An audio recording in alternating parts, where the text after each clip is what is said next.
اگلا سوال اس نے کیا، اچھا بتائیے کہ بچے کا کون سا پارٹ آف باڈی یعنی کون سا عضو باپ کے پانی سے پیدا ہوتا ہے؟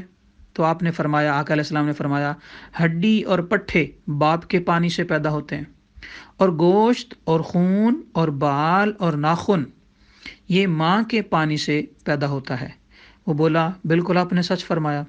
اگلا سوال پوچھا، بتائیے کہ جنتیوں کو جنت میں پہلے کون سی غذا دی جائے گی؟ تو آقا علیہ السلام شاہ فرمایا، مچھلی اور بیل کا گوشت، یعنی اسے کو کا میٹ بھی کہہ سکتے ہیں۔ تو بعض روایات میں ہے، یعنی آقا صلی اللہ علیہ وسلم نے فرمایا کہ بیل کا گوشت اور مچھلی جو ہے نا وہ دی جائے گی۔ اچھا، اس نے اگلا سوال پوچھا، بتائیے یعقوب علیہ السلام نے اپنے اوپر کون سی غذا حرام کی تھی اور کیوں کی تھی؟ فرمایا، ان کو ارک النساء کی بیماری تھی، تو آپ نے منت مانی کہ یا اللہ اگر مجھے اس بیماری سے نجات ملے تو میں اپنی پسندیدہ غذا یعنی اونٹ کا گوشت اور دودھ یعنی اونٹ کا دودھ یعنی اونٹ کا گوشت اور دودھ یعنی مطلقاً دودھ اپنے اوپر حرام کر لوں گا۔ بولا، آپ کی تمام باتیں بالکل سچی ہیں، بس ایک بات اور بتا دیجئے تو میں اپنی جماعت کے ساتھ آپ پر ایمان لے آؤں گا۔ آپ پر وہی کون لاتا ہے؟ آپ کا رفیق و غم گسار کون سا فرشتہ ہے؟ تو آقا علیہ السلام شاہ فرمایا، حضرت جبرائیل، یہی سارے پیغمبروں پر وہی لاتے تھے اور یہی ان کے بھی رفیق اور دوست اور ساتھی تھے۔ بولا، بس ہم ایمان نہ لائیں گے۔ فرمایا، کیوں؟ بولا کہ جبرائیل تو یہود کا پرانا دشمن ہے، اور اگر میکائیل قرآن لاتے ہوتے تو ہم ان پر ایمان لے آتے اور ہم ان کی وجہ سے آپ پر ایمان لے آتے۔ فرمایا، اس نے تم سے کیا دشمنی کی؟ یعنی حضرت جبرائیل نے۔ تو وہ بولا، ایک دشمنی نہیں کی، 20 دشمنیاں کی ہیں۔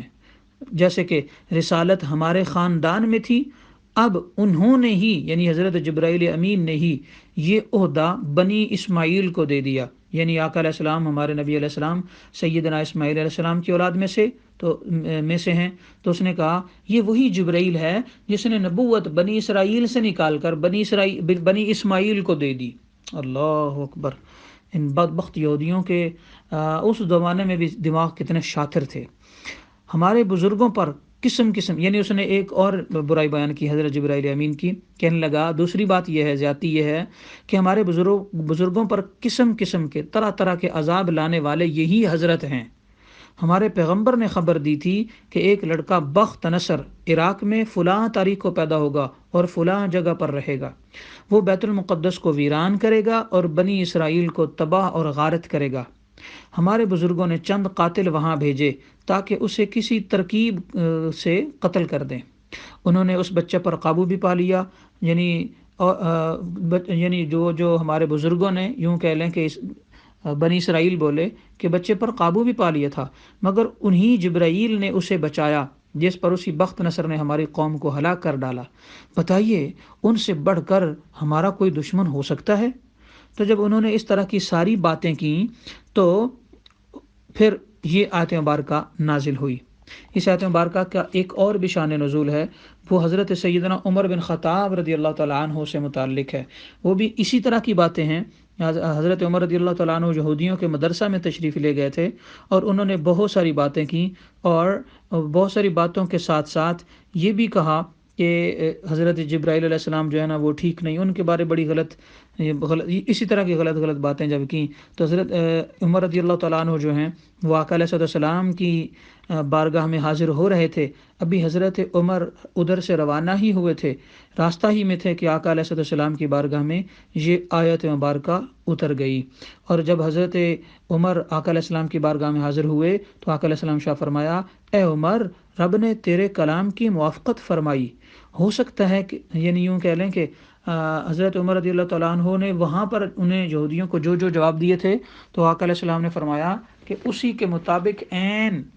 جو ہے وہ اللہ تعالیٰ نے قرآن کی آیت نازل کر دی ہے۔ تو اس آیت مبارکہ سے بہت سارے ہمیں فوائد بھی حاصل ہوتے ہیں۔ آئیے دیکھتے ہیں کون کون سے۔ حضرت عمر رضی اللہ تعالیٰ عنہ نے جب یہ بات یہودیوں کو کی تھی کہ تم جھوٹے ہو اور تم اللہ کے نبی کے بھی ساتھ حسد کرتے ہو اور ان پر قرآن لانے والے فرشتوں کے بھی، فرشتہ حضرت جبرائیل امین جو ہیں ان کے ساتھ بھی تم حسد کرتے ہو، لہٰذا تم ناشکر لوگ ہو۔ تو اس پر یہ آیت مبارکہ جب نازل ہوئی تو اس سے بہت سارے فائدے ہمیں ملے۔ پہلا تو یہ، اور پہلا نقطہ یہ ہے کہ ایک اللہ سے عداوت سارے اللہ تعالیٰ کے برگزیدہ بندوں سے عداوت ہے،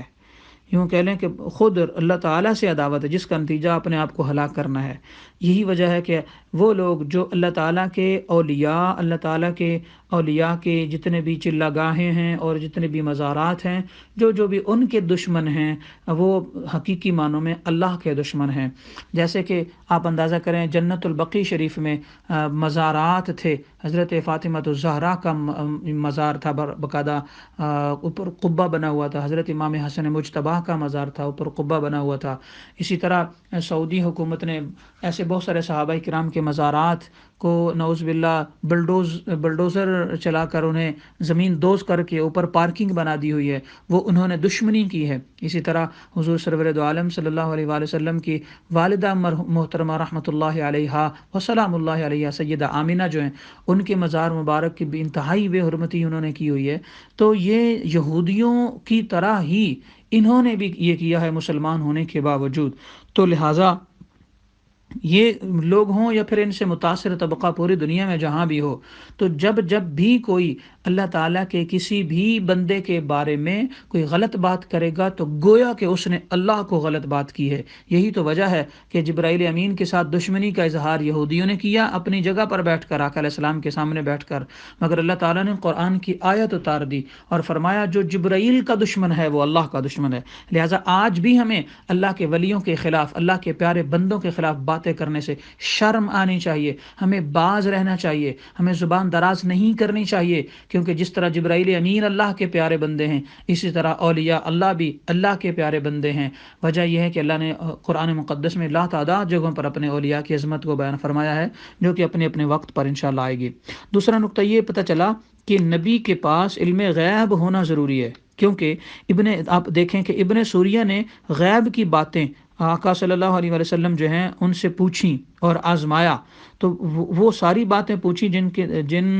باتوں کو عام طبیب اور کامل عقل مند اور پڑھے لکھے اور ذہین لوگ بھی نہ جان سکتے تھے، مگر آقا علیہ السلام نے انہیں بتا دیں۔ یہ غیب ہی تو تھا کہ جو آقا علیہ السلام نے بتایا۔ لہٰذا یہ ہمارا عقیدہ ہے کہ کل علم غیب اللہ کے پاس ہے، اور جتنا اللہ نے چاہا وہ ہمارے نبی صلی اللہ علیہ وسلم کو بھی غیب کا علم عطا فرمایا۔ اس موضوع پر میرے پاس تقریباً 17 آیات قرآنیہ ہیں جو کہ انشاءاللہ اپنے وقت پر آئیں گی۔ چوتھے پارے سورہ نساء کے اندر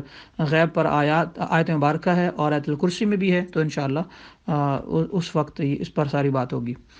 تیسرا نقطہ یہ ہے کہ دنیا میں کوئی شخص حضور صلی اللہ علیہ وسلم کے برابر صاحب علم نہیں ہو سکتا، کیونکہ تمام لوگ تو انسانوں سے سیکھ کر عالم بنتے ہیں، مگر حضور سرور دو عالم صلی اللہ علیہ وسلم نے تمام علوم خصوصاً قرآن پاک جو ہے وہ اللہ تعالیٰ سے سیکھے، جیسے کہ اللہ تعالیٰ نے فرمایا نزلہ علی قلبک، اے نبی علیہ السلام ہم نے اس کو آپ کے قلب پر نازل فرمایا ہے۔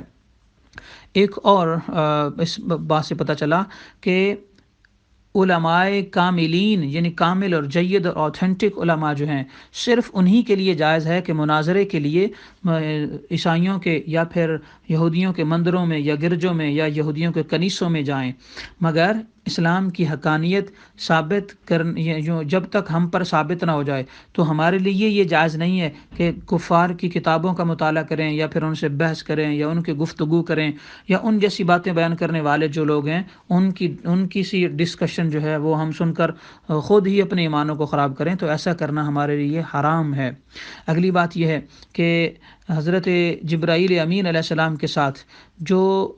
دشمنی کی تھی یہود نے، اللہ تعالیٰ نے حضرت جبرائیل امین علیہ السلام کا خود دفاع کیا۔ طبرانی نے ایک روایت نقل کی ہے اور وہ یہ نقل کی ہے کہ فرشتوں میں افضل حضرت جبرائیل ہیں اور پیغمبروں میں افضل حضرت آدم ہیں، دنوں میں افضل جمعہ ہے اور مہینوں میں افضل ماہ رمضان ہے، راتوں میں افضل شب قدر ہے، اور عورتوں میں افضل حضرت سیدہ مریم ہیں، اور پیغمبروں میں افضل حضرت آدم علیہ السلام ہیں، اس لیے ہیں کہ وہ تمام پیغمبروں کی اصل ہیں، یعنی حضرت آدم علیہ السلام جد الانبیاء ہیں، تو اس لیے وہ افضل ہیں۔ ہاں، آقا علیہ السلام بھی تمام پیغمبروں سے اس انداز میں افضل ہیں کہ اللہ تعالیٰ نے بنیاد حضرت آدم علیہ السلام کو بنایا، مگر امام مسجد اقصیٰ میں تمام نبیوں کو بنایا، تمام نبیوں کے سردار ہمارے نبی علیہ السلام کو بنایا۔ تو اس لیے تمام نبیوں میں آقا علیہ السلام اس لیے افضل ہیں کہ آقا علیہ السلام امام الانبیاء ہیں۔ اسے آخری بات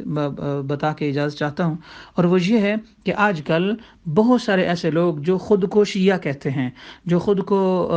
فقہ جعفریہ کے ماننے والے کہتے ہیں، جبکہ فقہ جعفریہ والے عقیدہ وہ نہیں رکھتے، تو وہ یہ کہتے ہیں کہ نبوت جو ہے وہ حضرت علی کو ملنا تھی، مگر یعنی ان کا ایک نصیری فرقہ وہ کہتا ہے نبوت حضرت علی کو ملنے تھی، مگر حضرت جبرائیل امین جو ہیں وہ بھول کر یا پھر جان بوجھ کر جو ہے وہ محمد صلی اللہ علیہ وسلم کو دے کر گئے، لہٰذا وہ حضرت جبرائیل سے بھی بغض رکھتے ہیں اور اس طرح کی روایت بھی بیان کرتے ہیں۔ در حقیقت اسلام کے اندر یہ روایت مسلمانوں کے عقیدے میں نہیں ہے، یہ یہودیوں کی روایت مسلمانوں کے اندر پھیلائی ہوئی ہے، لہٰذا جتنے بھی لوگ فقہ جعفریہ سے تعلق رکھتے ہیں یا شیعہ ہیں، میں نہیں مانتا کہ کوئی شیعہ اس طرح کا عقیدہ رکھتا ہوگا، مگر جو بھی اس طرح کا عقیدہ رکھے وہ اندر سے یہودی ہوگا، کیونکہ قرآن نے اسی چیز کو ہی تو بیان فرمایا ہے کہ جیسے یہودی کہتے تھے کہ نبوت بنی اسرائیل سے بنی اسماعیل میں جبرائیل خود لے کر آ گئے اور بھول کر لے کر آ گئے، اسی طرح اگر اپنے آپ کو کوئی محب اہل بیت کہنے والا یہ کہے کہ جبرائیل نے بھول کر نبوت علی کے بجائے حضرت محمد صلی اللہ علیہ وسلم کو دے دی، تو اور پھر ان سے بغض رکھنا اور اس طرح کی باتیں کرنا، یقیناً یہ یہودیوں ہی کی سازش ہے جو اسلام کے اندر داخل کی گئی ہے۔ ہمیں ایسی سازشوں اور ایسے غلط عقیدوں سے بچنا ضروری ہے۔ اسی طرح حضور سرور دو عالم صلی اللہ تعالیٰ علیہ وسلم کے تمام صحابہ، آپ کی تمام ازواج مطہرات، آقا علیہ السلام کے ساتھ نسبت رکھنے والی ہر وہ ہستی جو کہ آقا علیہ السلام کے ساتھ نسبت رکھتی ہے، ہمارے لیے بالکل بھی جائز نہیں کہ ہم انہیں برا بھلا کہیں، ہم انہیں گالیاں دیں یا پھر ہم ان پر اعتراضات کریں۔ وجہ اس کی یہ ہے کہ اللہ تعالیٰ کے نبیوں کے خادم ہیں حضرت جبرائیل، تو جب ایک خادم کو برا بھلا کہنے پر رب قرآن نازل کر دیتا ہے، تو جب نبی کے دوسرے ساتھی اور خادم جو ہیں یعنی صحابہ کرام اور آقا علیہ السلام کو ماننے والے، جب ہم خدا نخواستہ انہیں برا بھلا کہیں گے تو بھی اللہ تعالیٰ، آج تو قرآن کا نزول بند ہو چکا مگر رب خود ناراض بھی ہوگا اور اللہ تعالیٰ ہمیں عذاب میں بھی مبتلا جو ہے نا وہ کر دے گا۔ لہٰذا ضروری ہے کہ ہم بے ادبی سے بچیں، گستاخیوں سے بچیں، تاریخ کا سہارا لے کر صحابہ کرام کو برا بھلا کہنے سے بچیں، اور ہمیں چاہیے کہ آقا علیہ السلام کی محبت کے نقطے پر اور اہل بیت کی محبت کے نقطے پر جمع ہو جائیں اور آپس کی تفرقہ بازیوں کو ختم کر دیں۔ یہی درس قرآن ہے، یہی قرآن کا سبق ہے۔ رب کائنات ہمیں توفیق عمل اور توفیق